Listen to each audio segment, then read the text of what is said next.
শাহবাগীদের আস্তানা। এটা আশা হচ্ছে আমাদের একমাত্র আসিয়ার মৃত্যুর কারণে দর্শকদের ফাঁসি চাই আমরা, এটাই। ধর্ষকদের ফাঁসি চাই। এই ধর্ষকরা এই দেশের শত্রু, এই জাতির শত্রু। কোরআনের যে আইন রয়েছে, আইনের মাধ্যমে রজমের মাধ্যমে যেন তাদের নিশ্চিত মৃত্যু যেন নিশ্চিত করা হয়, শাস্তি নিশ্চিত করা হয়, এটা হলো আমাদের মৌলিক দাবি। ধর্ষণ যদি বন্ধ হতে হয়, ব্যভিচার বন্ধ করতে হবে, জিনা বন্ধ করতে হবে।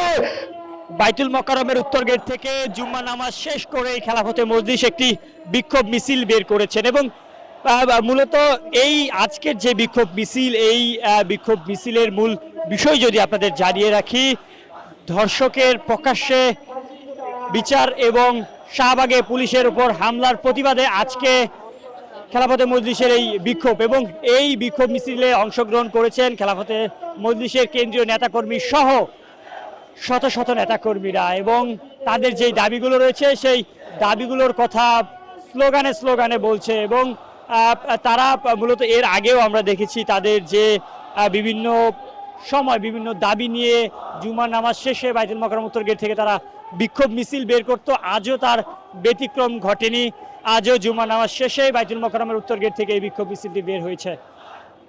এটা আশা হচ্ছে আমাদের একমাত্র আসিয়ার মৃত্যুর কারণে দর্শকদের ফাঁসি চাই আমরা, এটাই। এবং বাংলাদেশে যেন আর কোনো এইভাবে আসিয়ার পরিণতি না হয় আর কি, এটাই আর কি আমাদের কামনা। আসিয়ার মতো কোনো জন্য আর জীবন দিতে না হয়, সেই কারণে সরকারের আইন পরিবর্তন করতে হবে।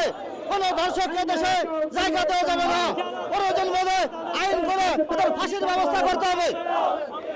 আমরা আজকে মিছিল করছি এই আমাদের বোন যেটা শাহাদাত বরণ করেছে, আসিয়ার জন্য আমরা মিছিল করছি। ধর্ষকদের ফাঁসি চাই। এই ধর্ষকরা এই দেশের শত্রু, এই জাতির শত্রু। এই ধর্ষকদের ফাঁসির জন্য সর্বোচ্চ কোরআনের আইন চাই। কোরআনের আইন দিয়ে ধর্ষকদের ফাঁসি করে মানুষের দেবলাকে এই ধর্ষককে ফাঁসি দিতে হবে।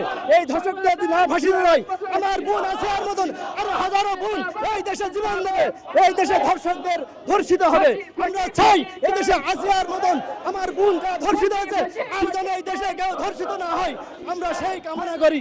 আজকে আমরা মিছিলের মধ্যে আসছি যে আসিয়াকে যে দর্শন করা হয়েছে, এই দর্শনের প্রতিবাদে দর্শক যারা রয়েছে তাদেরকে সর্বোচ্চ শাস্তির মৃত্যুদণ্ড, এটা প্রকাশ্যে মৃত্যুদণ্ডের দাবিতে কোরআনের যে আইন রয়েছে, আইনের মাধ্যমে রজমের মাধ্যমে যেন তাদের নিশ্চিত মৃত্যু যেন নিশ্চিত করা হয়, শাস্তি নিশ্চিত করা হয়, এটা হলো আমাদের মৌলিক দাবি।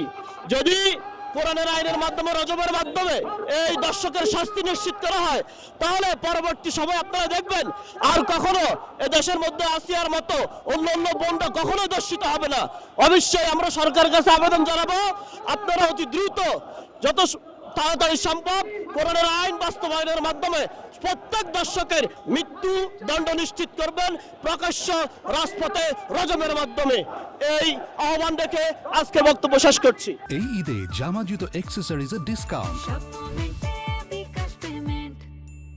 বাংলাদেশ সরকার আইন করেছে, নারী পুরুষ যদি সম্মতিতে তারা যদি দৈহিক মিলনে মিলিত হয়, এটা রাষ্ট্রের চোখে কোনো অপরাধ না। আমরা জিজ্ঞাসা করতে চাই, আপনারা ব্যভিচারকে প্রমোট করবেন আর ধর্ষণ বন্ধ করার চেষ্টা করবেন, তা হতে পারে না।